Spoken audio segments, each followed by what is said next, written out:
We're privileged to have with us His Excellency Dr. Thani Zeyoudi, Minister of State for Foreign Trade at the Ministry of Economy of the United Arab Emirates. Bismillah ar-Rahman ar-Rahim. Excellencies, distinguished guests, ladies and gentlemen, Assalamu alaikum wa rahmatullahi wa barakatuh, and Shalom. On behalf of the UAE government and our people, I would like to extend a warm welcome to all of our guests. Thank you to Khaleej Times and Tourism Post for organizing the UAE-Israel Peace and Prosperity Roundtable. I am certain that today's event will help to foster further collaboration between our two countries. As you may know, the UAE and Israel are two of the largest economies in the region, with significant potential for economic cooperation. In 2019, the UAE's GDP was $421 billion and Israel's was $395 billion.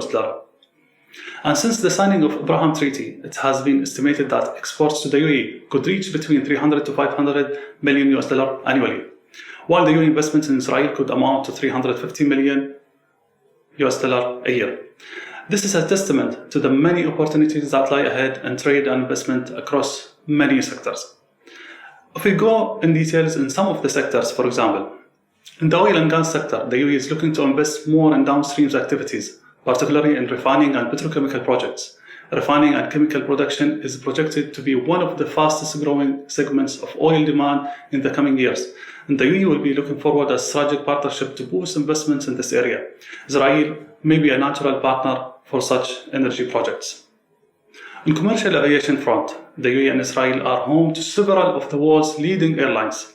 Following the signing of the bilateral air transport agreement, UAE Airlines are now able to operate 28 passenger flights to Tel Aviv and unlimited flights to Riyadh every week, as well as cargo flights. The direct flights are expected to attract around 50,000 Israeli tourists to the UAE and will help to boost trade, tourism, hospitality on both sides while strengthening our cultural ties.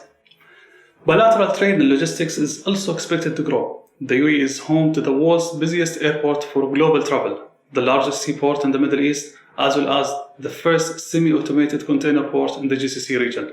UAE and Israeli companies are working closely together to further promote the free flow of trade between Israel and the wider region through the development of port, free zone, and possibility of establishing a direct shipping line between our ports.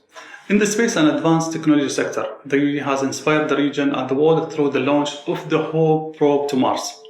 The mission reflects the UAE's ambition to drive innovation in science and technology in diversifying our economy.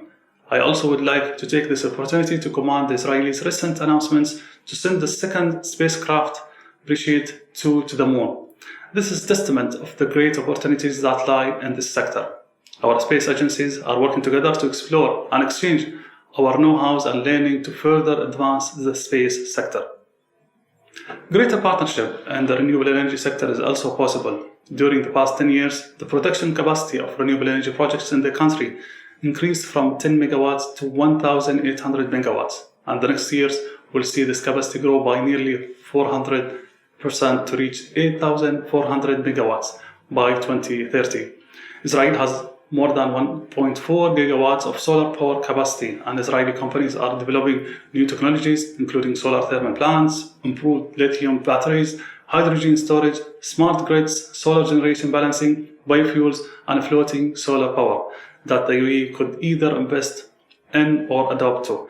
Agriculture and food security are critical issues for both nations because of our geography.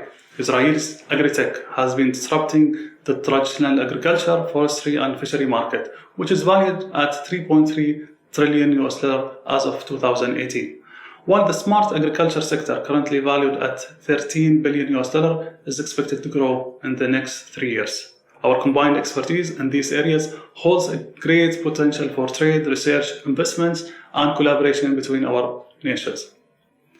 On the talent attraction front, the UAE government has introduced residency visas that are valid for up to 10 years for specialists, including doctors, engineers, inventors, and many other highly qualified professionals and their families. Students with outstanding academic credentials are also eligible for long-term residencies in our country. These measures support the UAE's efforts to enhance our standing as a global hub for talent, which will help drive our transition toward a knowledge-based economy.